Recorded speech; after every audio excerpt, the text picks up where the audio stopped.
Picture this. After their dramatic escape from Egypt, the people of Israel are out in the middle of this vast, empty wilderness. And it's right there that God gives them this incredibly detailed blueprint. Now, it's not for a city, not for a palace, but for something way more important: a portable sanctuary, a special place where his actual presence could live right there among them. So let's do it. Let's take a tour of this amazing structure, the Tabernacle. Hello, everyone. This is TN Inside. So where do we get all these detailed plans? Well, they come to us straight from the book of Exodus, specifically from chapters 25 all the way through 27. And this whole idea brings up a huge question, right? How could a perfectly holy God actually live among a group of people who, well, weren't? How do you possibly bridge that gap? For this nation on the move, the tabernacle was the beautiful, complex, and profound answer to that very question. God's solution then was a portable sanctuary, a special tent for meeting him. But here's the thing, it couldn't be built just any old way. No way. It had to follow a very specific divine blueprint. And get this, it was all going to be funded by the free and willing offerings of the people themselves. So let's break it down. What was the tabernacle exactly? Well, you can think of it like a portable sanctuary, or kind of like a miniature temple. Its whole purpose was to be the one holy place where God's presence would dwell, smack dab in the center of the Israelite camp, as they journeyed through the desert. And two principles were absolutely key to its construction. First, every single detail had to be built exactly the way God showed Moses on the mountain. Nothing was left to imagination. And second, the materials didn't come from a tax or a command. Nope. They were funded by joyful, willing offerings, straight from the people's hearts. And just look at the materials they brought. We're talking precious stuff like gold, silver, and bronze.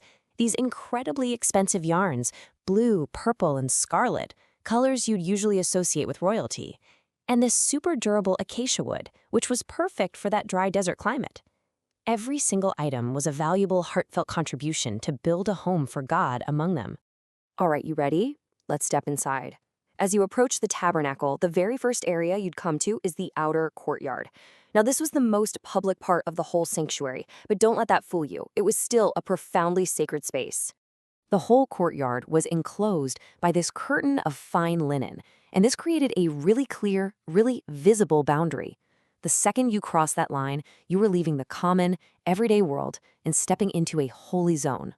And just to give you a sense of scale, this courtyard was about 45 meters long. That's nearly half a football field. So this was a huge, significant space, right in the heart of the entire camp.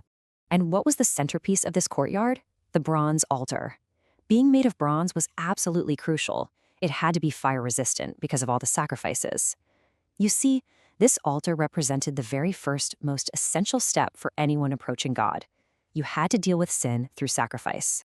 Okay, so moving past that altar, a priest who was on duty could go through another curtain into the main tent structure itself. This was called the holy place. And it was a much more exclusive, covered area where the daily sacred rituals took place. Now, inside this space, which had no windows, by the way, two key pieces of furniture stood out. On one side, you had the lampstand, made of pure gold, and it provided the only light. Its pure, untarnishing metal was a symbol of divine purity and permanence. Then, on the other side was the table of presence. It held 12 loaves of bread, one for each tribe, as this constant, visible reminder that God always provides for his people. But there was one more area, the most sacred space on earth. Behind a second, really thick curtain was the most holy place. And inside it was the very center, the focal point of God's presence. And here we find the Ark of the Covenant. It was basically a chest built for travel from that tough acacia wood, but it was covered inside and out with pure gold to show its absolute holiness. This was so much more than just a sacred box. It represented God's actual presence, his very throne on earth. So what was inside this sacred chest? 3 things, each one a powerful reminder of what God had done for Israel. You had the 10 Commandments, representing his law. There was a jar of manna, recalling his miraculous food in the desert.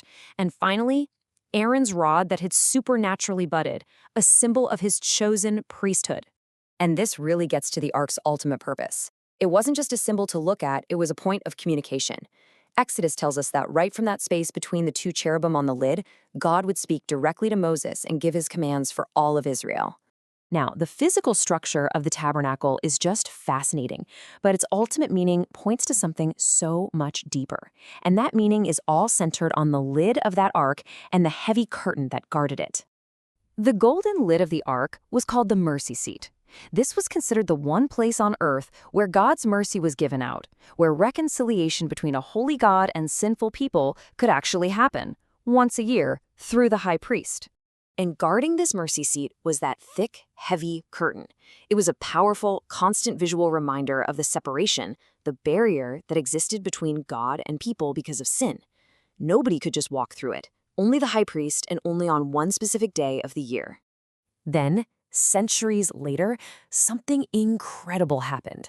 The Gospels tell us that at the very moment Jesus died on the cross, the massive curtain in the temple, the permanent successor to this tabernacle, was torn in two. And get this, not from the bottom up, as if a person did it, but from top to bottom. The symbolism was just unmistakable. Through Jesus' sacrifice, the barrier that the curtain represented was torn down. That separation was completely removed. It meant direct access to the presence of God was now open to anyone and everyone who would come through him. You know, the tabernacle was built according to this meticulous, divine pattern, and it gave every single detail immense purpose. It kind of makes you wonder, as we navigate our own lives, what divine patterns might we be called to follow that could bring that same kind of profound meaning and purpose to our own journey?